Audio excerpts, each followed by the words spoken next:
내 아들을 살리려던 돈이었다. 그런데 그 며느리가 내 돈을 털어 빚을 청산했어. 이 모든 것이 우리 집안의 업보였어.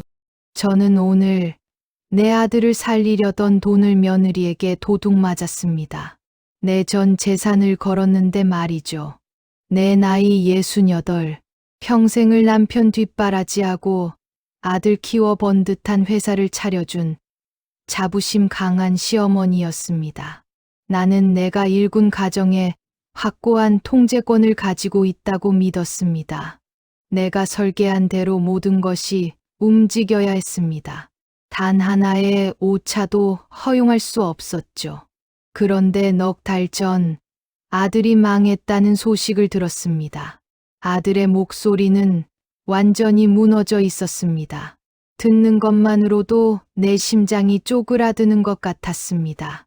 그의 절망은 내 피부를 타고 들어와 나를 질식시켰습니다. 어머니, 사업 자금이 급해요. 며칠 안에 해결하지 못하면 거래처에서 고소당할 판입니다. 모든 게 끝장이에요. 저 정말 죽을 것 같아요. 아들을 살려야 했습니다. 나는 이대로 무너지는 아들을 볼 수 없었습니다. 나는 주저할 시간이 없었습니다. 단 1초도 허락할 수 없었습니다. 남편 몰래 내가 결혼할 때부터 가진 아파트의 담보 대출을 받았습니다. 무려 5억. 나는 생각했습니다. 아들을 살려야 한다. 이 아파트를 담보로 잡는 건 평생을 함께한 남편에 대한 가장 비열한 배신이지만 모성애는 그 배신보다도 먼저였다. 나는 이 결정이 내 인생의 가장 큰 도박이 될 줄은, 그리고 이 도박의 패가 내 며느리 손에 쥐어져 있을 줄은 꿈에도 몰랐습니다. 나는 그저 아들을 구원하려 했을 뿐이었습니다. 대출이 은행에서 나오던 날, 나는 며느리 지수를 불러 아들 통장으로 돈을 이체하라고 시켰습니다. 며느리는 늘 순종적이고 조용한 아이였습니다. 시어머니인 내 말에 단 한 번도 토를 달지 않았죠. 그런데 그날따라 며느리의 표정이 묘했습니다. 며느리의 입가에는 희미하지만 분명한 미소가 걸려 있었습니다. 슬픔도 기쁨도 아닌, 마치 오랫동안 무거운 짐을 진 사람이 갑자기 홀가분해진 듯한 해방감이었습니다. 나는 그 미묘한 표정을 읽으려 애썼습니다. 불안감이 덩어리져 스멀스멀 피어올랐습니다. 가슴 속에 차가운 돌덩이가 자리 잡는 듯 했습니다. 그리고 며칠 뒤 며느리가 아끼던 명품 가방과 시계들을 중고거래 앱에 올리는 것을 보았습니다. 나는 그저 사업 위기에 동참하는 줄 알았습니다. 며느리도 우리 가족을 위해 노력하는구나. 그렇게 억지로 믿으려 했죠. 아들이 돈이 들어왔다고 전화했지만 며느리는 그 일 이후로 더욱 말이 없었습니다. 그녀의 침묵은 나에게 불안한 그림자를 드리웠고 나는 잠을 이루지 못했습니다. 이러다 내가 먼저 병들겠다 싶었습니다. 불안함에 나는 은행 VIP 창구를 찾아가 아들 사업 통장에 걸에 내역을 뽑아보았습니다. 내 손은 서류를 쥐고 격렬하게 떨렸습니다. 나는 이미 최악을 예상하고 있었지만 눈앞의 진실은 예상을 훨씬 뛰어넘었습니다. 5억 원이 입금된 바로 다음 날, 그 돈이 단 한 번의 거래로 통째로 빠져나가 있었습니다. 잔액은 0원. 나는 심장이 멎는 줄 알았습니다. 은행 창구에서 서류를 쥔 채 숨조차 쉬기 힘들었습니다. 구역질이 나왔고 눈앞이 새까맣게 변했습니다. 나는 곧바로 아들에게 전화를 걸어 추궁했습니다. 아들은 오히려 나에게 화와 절규를 섞어냈습니다. 무슨 말씀이세요? 어머니, 돈은 아직 회사 예금 계좌에 그대로 있을 텐데요. 어제까지도 제가 확인했습니다. 아들은 거짓말을 하는 눈치가 아니었습니다. 나는 생각했습니다. 내 아들이 거짓말을 할 리는 없다. 그럼 누가? 내 아들의 통장에 손을 댈 수 있는 사람은 단 2명뿐이다. 바로 아들과 며느리. 그리고 며느리는 내 앞에서 해방된 표정을 지었었지. 그것이 내 판단의 결정타였습니다. 나는 은행원에게 사정하여 돈이 이체된 계좌를 추적했습니다. 수취인은 개인 명의였는데 이름이 낯설었습니다. 하지만 거래 내역의 참조란에는 충격적인 단어가 붉은 글씨처럼 박혀 있었습니다. 바로 20년 전 빚 청산. 온몸의 피가 차갑게 식었습니다. 20년 전의 빚. 나는 아는 사람을 통해 수취인 이름을 조회했고 간담이 서늘해졌습니다. 그 계좌는 내가 20년 전부터 소문으로만 듣던 악명 높은 사채업자 조직과 연관된 계좌였습니다. 공포와 분노와 모멸감이 뒤섞여 내 안에서 폭발했습니다. 머리가 지끈거렸고 눈앞이 흐릿했습니다. 나는 며느리에게 복수하겠다는 지독한 각오를 다졌습니다. 나는 며느리를 당장 집으로 불러냈습니다. 거실에 며느리를 앉히고 사채업자 계좌 이체 내역을 며느리 앞에 던졌습니다. 며느리는 얼굴이 새하얗게 질렸고 눈빛은 이미 모든 것을 알고 있다는 듯 피했습니다. 며느리의 하얗게 질린 얼굴은 내 분노를 더욱 부채질했습니다. 나는 그녀의 손목을 잡고 물었습니다. 이게 무슨 짓이야? 나는 차갑게 말했습니다. 20년 전 빚 청산? 이 5억을 내가 가져갔지? 이 돈은 내 아들의 사업 자금이 아니라 내 개인적인 빚이었구나. 내가 내 아들을 살리라고 준 돈으로 내 과거를 청산했어. 내가 감히 나를 속여 내 아들의 인생을 걸어? 며느리는 무릎을 꿇고 울면서 자백했습니다. 그녀의 울음소리는 서럽고 절박했고 그녀의 어깨는 크게 들썩였습니다. 어머니, 용서하세요. 사채업자들이 저를 협박했어요. 그들이 제 과거를 알고 남편에게 알리겠다고 했어요. 저 때문에 이 결혼 생활이 무너지고 남편이 고통받을까봐 제가 먼저 정리해야만 했어요. 저는 정말 저희 가족을 지키고 싶었습니다. 나는 생각했습니다. 눈물은 진짜였다. 하지만 빚이 20년 전의 것이라면 내가 이 결혼을 허락하기 전부터 이 며느리는 우리 가족을 속여왔다는 뜻이었다. 결혼 전에 이미 큰 빚을 숨겼다니 배신감은 나를 질식시킬 것 같았습니다. 나는 며느리에게서 휴대폰을 빼앗아 들었습니다. 그녀의 통화 목록, 문자 메시지를 뒤졌습니다. 아무것도 없었습니다. 그녀는 증거를 완벽하게 지웠습니다. 그때 사진 갤러리 속 깊숙이 숨겨진 폴더가 눈에 띄었습니다. 그 안에는 오래된 결혼 서류 사진 한 장이 있었습니다. 서류는 너덜너덜했고 가장자리는 찢어져 있었습니다. 결혼 서류의 날짜는 25년 전이었습니다. 그리고 남편 이름은 내 아들이 아니었습니다. 며느리가 내 아들과 결혼하기 전에 이미 다른 남자사별한 전 남편과 결혼했던 것이었습니다. 나는 머리가 멍해졌습니다. 이혼했는지 사별했는지도 알 수 없는 과거. 나는 그 길로 사립탐정을 고용했습니다. 며칠 뒤 탐정은 더 충격적인 사실을 가지고 돌아왔습니다. 며느리는 결혼 직후 남편이 사업에 실패해 막대한 사채 빚을 지고 죽었고 그 빚이 고스란히 며느리에게 승계되었다는 것이었습니다.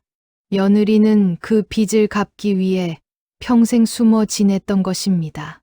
이 모든 비밀의 무게를 혼자 짊어지고 있었던 겁니다. 나는 생각했습니다. 내 아들은 이 모든 사실을 몰랐을까? 아니, 알면서도 묵인했을까? 이젠 아들도 믿을 수 없었습니다. 가족 모두가 나를 속인 것이었습니다. 나의 통제권이 완전히 무너졌습니다. 나는 이혼을 강요하기 위해 아들을 다그쳤습니다. 내 결정은 단호했습니다. 그때 아들이 내 방 문을 열고 들어왔습니다. 그는 탐정과의 통화를 엿들은 것입니다. 아들은 며느리를 변호하며 소리쳤습니다. 아들의 얼굴은 피폐했고 눈은 붉게 충혈되어 있었습니다. 그의 셔츠는 구겨져 있었고 손은 떨리고 있었습니다. 어머니는 아내만 미워하지만 저는 그 여자 없이는 못 살아요. 제가 사랑하는 사람이에요. 어머니의 감정이 아니야. 저희의 삶이 걸린 문제입니다. 저는 아내의 20년 전 빚에 대해 알고 있었습니다. 하지만 그걸 갚으려 했던 것뿐입니다. 그 빚 때문에 저도 같이 사채업자에게 고소당할 위기입니다. 아들의 고백은 더 충격적이었습니다. 며느리가 사채를 갚기 위해 돈을 인출할 때 아들이 이미 파산 위기에 처한 사업 자금의 관리 위임이라는 명목으로 자기도 모르게 연대 보증 서류에 사인을 해주었다는 것입니다. 결국 며느리가 사채를 갚았지만 그 빚은 이제 아들의 몫이 되어 사채업자가 아들의 회사 자산을 압류하기 시작했습니다. 내 5억은 사채를 갚는 데 쓰였고 아들은 5억 이상의 더 큰 빚을 떠안게 된 것입니다. 아들은 이미 모든 것을 잃은 상태였습니다. 나는 아들을 붙잡고 함께 주저앉아 울었습니다.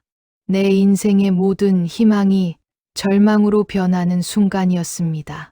나는 며느리에게 배신당했다는 분노보다 내 아들을 지켜야 한다는 생각에 사로잡혔습니다. 무언가 중요한 것을 놓치고 있다는 느낌이 계속 들었습니다. 문득 친정 아버지의 말씀이 떠올랐습니다. 내가 가진 재산 외에 마지막 비상금은 저 깊은 곳에 숨겨두었단다. 아무도 모르게. 아버지는 생전 아무도 모르는 외딴 곳에 작은 땅을 가지고 계셨습니다. 나는 생각했습니다. 이대로 무너질 수는 없다. 내 아들과 내 가정을 지켜야 한다. 방법은 하나, 아버지의 비밀을 파헤치는 것뿐이었다. 나는 다음 날 바로 남편에게 거짓말을 하고 지방의 외진 곳으로 향했습니다. 운전하는 내내 내 머릿속은 20년 전의 과거로 가득 찼습니다. 내가 알던 세상이 점점 붕괴되고 있었습니다. 도착한 곳은 아버지의 등기부상 주소와는 달리 폐허나 다름없었습니다. 쓸쓸한 잡초만이 무성했습니다. 나는 한숨을 쉬며 차를 돌리려는데 겨우 만난 이웃 노인이 나를 알아보고는 말했습니다. 노인의 목소리는 힘이 없었지만 내용은 또렷했습니다. 아니, 이 낡은 땅을 왜 찾아? 여기는 지은 지 얼마 안 돼서 20년 전에 이미 팔린 곳인데 그때 땅을 산 사람이 바로 그 여자의 아버지 아닌가? 그 사람 그때 이 땅 때문에 망했지. 이곳을 찾아오지 마시오. 나는 머리가 깨지는 듯한 충격을 받았습니다. 며느리와 우리 집안이 20년 전부터 돈으로 엮여 있었다는 뜻이었습니다. 이 우연이라고 하기에는 너무나 잔혹한 연결고리였습니다. 나는 탐정을 다시 불러 20년 전의 사건을 역추적했습니다. 그 결과는 참담했습니다. 20년 전 내 친정아버지가 그 땅을 며느리의 아버지에게 팔았는데 당시 금융 사기 문제로 땅값이 폭락하며 며느리 아버지가 큰 빚을 지고 파산했고 그 빚이 사채로 넘어간 것이었습니다. 며느리는 우리 집안의 돈 때문에 생긴 빚을 갚기 위해 나의 아들을 도구로 삼았고 내가 준 돈으로 그 빚을 청산한 것이었습니다. 나는 생각했습니다. 며느리가 나를 속인 것이 아니었다. 우리 집안의 과거가 며느리의 삶을 짓눌렀던 것이다. 이 모든 것이 인과응보였단 말인가? 온몸에 소름이 돋았습니다. 내가 며느리를 미워했던 이유가 결국 내 아버지로부터 비롯된 것이라니. 그때 아들이 전화를 걸어왔습니다. 아들의 목소리는 울음으로 가득했습니다. 공포와 절망이 뒤섞인 목소리였습니다. 아들의 울음소리는 마치 짐승의 울음소리 같았습니다. 어머니, 이제 끝났어요. 사채업자가 회사 자산을 다 압류했어요. 제가 뭘 해도 막을 수가 없어요. 그런데 제가 마지막으로 부탁드릴 게 있어요. 제발 아내에게 화내지 마세요. 아내는 지금 병원에서 제 아이를 낳고 있어요. 아들의 목소리가 끊어졌습니다. 나는 모든 분노를 잊고 병원으로 달려갔습니다.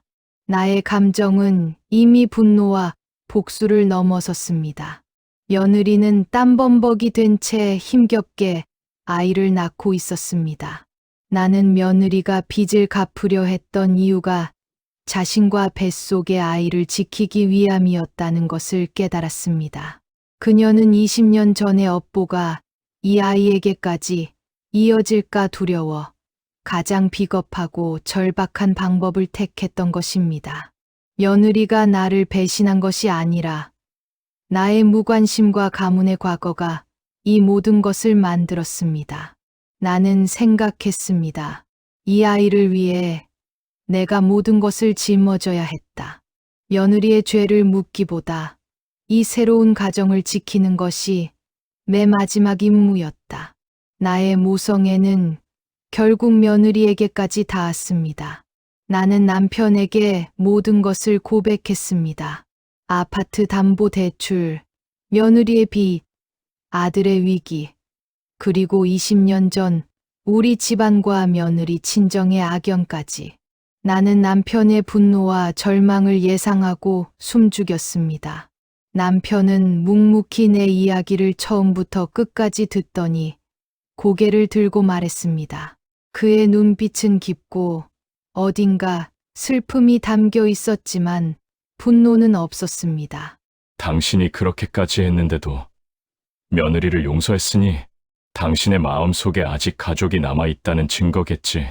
이제 내가 할 일은 며느리를 위해 모든 것을 정리하는 것뿐이겠소. 우리가 지은 빚은 우리가 갚아야지. 이 모든 일은 당신의 잘못만은 아니오. 나는 몰랐습니다. 남편에게는 내가 모르는 별도의 비상금이 있었습니다. 수십 년간 나 몰래 모아온 그의 퇴직금 중 가장 중요한 부분이었습니다. 그는 나의 통제에서 벗어나 있는 자산을 가지고 있었습니다. 남편은 그 돈으로 사채업자에게 남은 모든 빚을 갚았고 아들의 사업 부실 문제까지 해결했습니다. 남편은 돈보다 중요한 건 새로 태어난 손주와 며느리다. 이제부터라도 가족으로 살아야지 라고 말했습니다. 나는 부끄러움에 얼굴을 들 수 없었습니다. 나는 늘 돈과 명예, 통제를 중시했지만 남편은 묵묵히 가족의 평화를 지키려 했던 것입니다. 그의 사랑과 희생은 나의 탐욕을 부끄럽게 만들었습니다. 나는 아파트 담보를 남편의 도움으로 해결하고 며느리가 있는 병실로 돌아갔습니다. 며느리는 새로 태어난 손주를 안고 나를 보며 말없이 눈물을 흘렸습니다. 우리는 어떤 말도 하지 않았지만 모든 것을 용서하고 이해했다는 것을 알 수 있었습니다. 며느리는 이제 내 아파트 담보를 갚기 위해 고생할 필요가 없었습니다. 며느리의 오래된 빚은 우리 집안의 빚이었습니다. 그 빚이 우리를 파멸시키려 했지만 결국 가족의 진정한 의미를 가르쳐 주었습니다. 나는 오늘 비로소 시어머니가 아닌 할머니가 되었습니다. 내 아들의 가정을 지킨 것은 돈이 아니라 마지막 순간의 용서와 남편의 묵묵한 희생이었습니다. 나는 이 모든 고통 끝에 알았습니다. 가족이란 서로의 죄와 약점을 끝까지 함께 짊어지고 새로운 생명 앞에서 모든 것을 내려놓는 것임을. 나의 삶은 이제부터 다시 시작입니다.